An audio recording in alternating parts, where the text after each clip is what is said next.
Welcome to my 2024 trading results.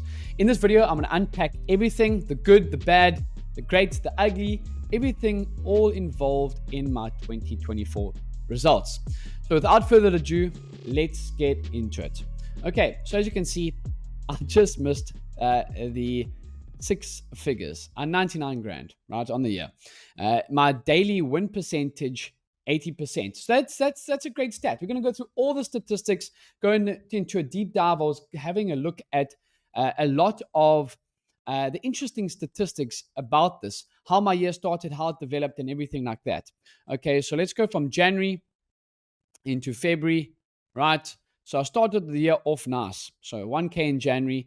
Green days, something that I definitely need to work on. You see, trade win percentage 73, and my average win to loss ratio is 0.6.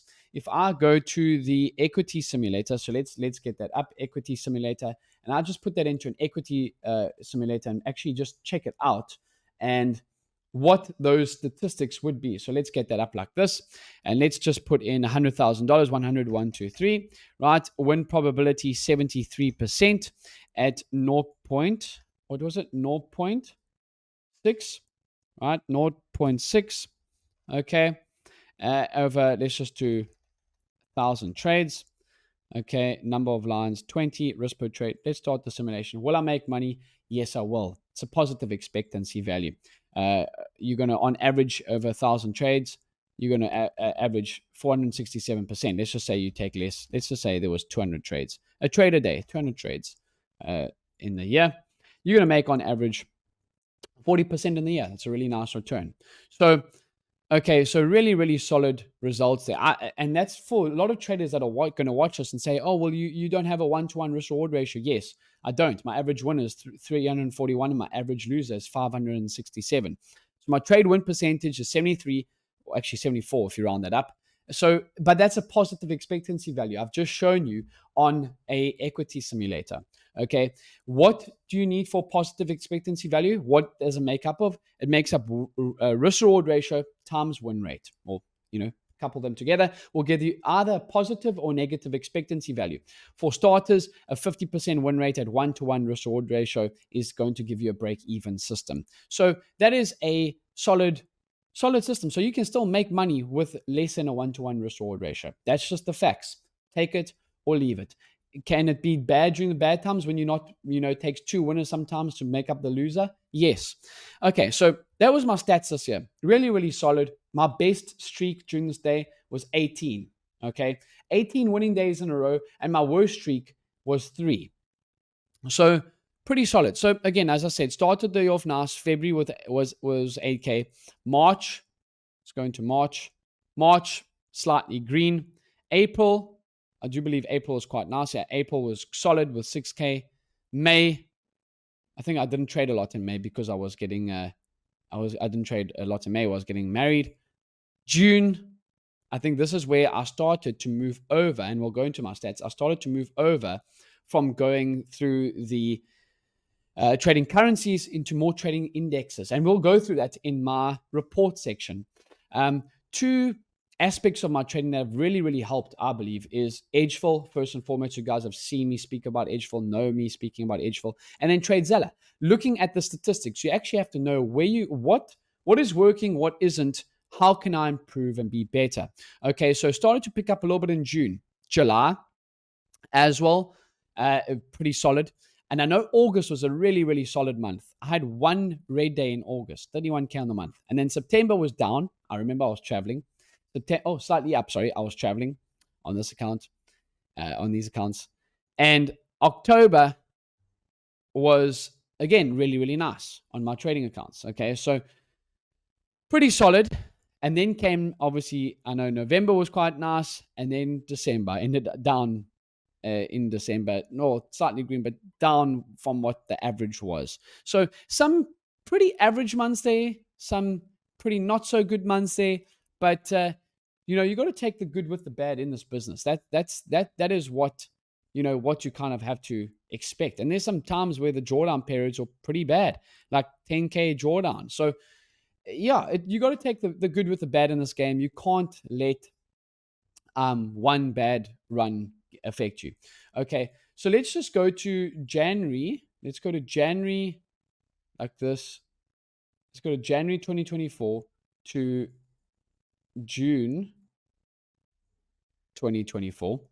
The first half of the year, when I was only trading majority trading currencies, I was up 39K. Okay, let's go to my report section and let's go to my overview. Let's just see, what do my trade statistics actually look like from this time period? And there's a couple of things that I'm going to be working on going into 2025 while we wait for this to load. But there's a couple of things that I do want to work on. I want to slow things down. I want to be trading more of like an intraday swing, not really scalping. I do believe that scalping has been quite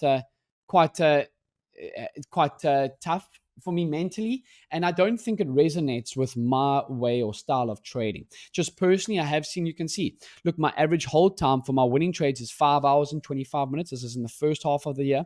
And then my average hold time for my losing trades is 6 hours. My average winning day was 1,300. My average losing day was 1,900. So I definitely need to scale. I think sometimes I was trying to do what Austin and Evan and the guys that I stream with do really well, and they scalp. I don't believe I scalp relatively well. I think I do well where I execute on like a 15-minute time frame, and I'm trading with larger stop losses. Yes, that sometimes means I need to hold the trade for longer. I don't want to be trading for 2 minutes, that type of style, if that makes sense. Okay, so that was my first half of the year. I averaged, my best month was 22,000. My lowest month was 880. My average month was $6,000. Now, if I come here to instruments, something very, very interesting you'll see from the first half of the year to the latter half of the year. The first half of the year, my best traded asset was GBP AUD. As you can see, a lot of tickers in here. My next best traded asset was the DAX, the 30, right? Then it was pound dollar, UCAD, US Tech, which is NASDAQ, EJ, GCAD, GJ, EN, and a little bit of Netflix. So you can see actually that a lot of my trading was on currency pairs in the first half of the year. Okay, and then if I go to trade time, my base trade time, like you can see, I'm actually trading all hours of the morning because sometimes I'm holding overnight on these, which I can do on personal accounts. But you can see all hours of the day. And I think my best thing I want to be focused on is look where I'm making my money. My best times is actually those New York times between 4 and 8. You can call it 7 South African time. These are my best trading times. I don't want to be trading all hours of the day. So there's a couple of work-ons I have mentioned on so far.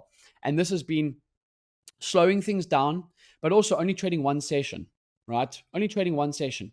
I'm going to be a dad come February. I'm currently recording this on the 4th of Jan 2025. And I want to slow things down and actually become, because I'm going to be a dad, less time on the charts and more time actually spending it with family. Because I think that if I'd simplified it, my year would have been better. I would have reached that 6 figures and some. Okay, so let's go to the latter half of the year. Let's go to now July and look how my trading changed. July to December. Okay, July to December as we wait for this to load. I hope that you guys enjoy me walking through all this, these statistics and everything like this, and breaking it down. And don't forget to like, subscribe, and comment. What would you like to see more of? I'm planning a few more content type of stuff, like lifestyle type stuff, showing you behind the scenes come 2025.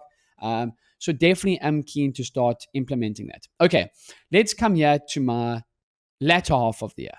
Okay, you can see latter half of the year, if I go to my dashboard, so second half of the year, so Q3 and 4 compared to Q1 and 2, I was up 60K. Okay, so better in the latter half of the year, better reports. Let's go to the report section now, and let's actually see over there. My average holding time for my winning trades was 3 hours and 49 minutes, but my average holding time for my losing trades was 9 hours and 2 minutes. Poor. My average winning day was 1,200, so similar to the first half of the year, but my average losing day increased from 1.9 to 1.22. So I need to be better. But my average winning month was 10 grand. I just am suffering on the losing days. So I need to get that average winning day and average losing day pretty similar. That is my goal for 2025, one of my work-ons. Again, I've spoken about a few things, slowing things down, executing on the 15-minute time frame. And then another one is going to be only trading one session. Okay, so let's go to my instruments. You can see going to be a lot of different instruments now come in the latter half of the year, because this is where I've moved over from trading both the London and the New York session and on currencies to only trading the New York session on indexes and stocks. You can see my best traded ticker in this time was NASDAQ, followed by Tesla, Dow, Apple, Nvidia, Meta, Microsoft, S&P, Nikkei, and Amazon. You can actually see. And in the latter half of the year, I actually lost money trading the DAX and GJ. So DAX actually wasn't good for me in the latter half of the year, probably because I was focused on it all day, every single day. And I think I trade the US markets a little bit better. So that is going to be you can see the bigger difference moving over from the first 6 months of the year to the second 6 months of the year has been, obviously I was trading a lot of my best traded ticker in the first 6 months was GBP AUD with $8,000. And then my latter half now was US Tech, which is NASDAQ on 31. So a lot better. Okay, let's go to trade times.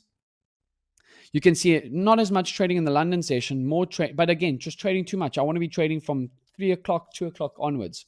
If I have runners and I close the next morning or so, then so be it. But I don't want to be actively trading. You can see I'm trading well this is all South African time. Remember that I'm South African. This is not going to be on Eastern time zone. I'm South African, right? There's other countries in the world. But 3 p.m. onwards, 3, 4, 5, 6 on my base trades. So these trades here, when I hold these into the evening, thinking that they're going to try and bounce, that's when I get hit with my stop loss. So not great trading after 7 p.m. at night. It just doesn't bode well for the way that I want to be doing things. Okay, so again, we will look over here. Interesting to see my best day of the week. I know it was a Friday. A lot of the guys that I follow, and Stacy Burke, and a lot of the guys talk about it. Free Cash Fridays. That's when I do trade my best. That's when I do trade better and best. It's those Fridays offer very, very nice setups. I'm filming this as a Saturday, as I said, 4th of Jan, 2025. Yesterday, I had a nice trade live on our stream on ASFX TV, where I actually took a trade on the NASDAQ to the high side. I find that on Mondays, Tuesdays, kind of set up the thing, then Wednesday, the week, then Wednesdays, Thursdays, and Fridays, bring it, kind of can give that range expansion. So a lot better at trading towards the latter half of that week. Okay, so that was my year, guys, in 2024. I really do appreciate you guys. So we can just watching, if you are watching this far, give me any comments, anything that you guys would like me to see on my content on this channel in 2025. But I think a really, really sound year for me. It could have been better. Yes, of course it can. But I'm always trying to show the wins and losses. Nothing is a straight line in this business. You always have to be working on improving, getting better, and taking one day at a time. So just to recap, a lot of my focus, I think, for going into 2025, my main goals for 2025 is to slow things down. I think I do a little bit better executing on like a higher time frame, like a 15-minute, compared to those lower time frames like Austin and Ev. I just don't do well doing that. And then the second thing is trading one session. I'm going to be a dad come 2025, February, in a month's time. And I think just slowing things down and focusing on what really matters in life actually will probably help me trade better. Again, if we just go to the notebook section, I've got a clear trading plan for 2025. This is all in TradeZella. The link is in my bio if you want to check that out. But having a clear trading plan and playbook, so your playbook of trades, and then daily report cards every single day. You need to be doing daily report cards every single day, guys. There's no point, for you to not be journaling. That has helped me a lot. So some clear work-ons for next year. I think all in all, not my best year by any means, not saying that, but definitely, some work-ons, some work-ons and some improvements. Always working on that C game. A lot of my trading and what I speak about in my coaching, and that is that from Jared Tendler's book, The Mental Game of Trading. So got to continue always working on that C game, always looking to improve, and then we take it from there. I think definitely a lot of my focus was on personal accounts last year. I think a big focus of mine for this year wants to be on prop firms and trying to exploit and get more money and leverage prop firms, because I think that is probably going to be where I can maybe make 2 or 3 times the amount that I do compared to personal. Okay, so I'm going to be looking forward to doing the recap in 2025 at the end of 2025, and maybe getting my average risk reward ratio up a little bit. So I appreciate you guys for watching. That's my 2024 in review. And we will then see you for the next recap. Don't forget to like, subscribe, and we'll check you on the next video. Cheers, everyone.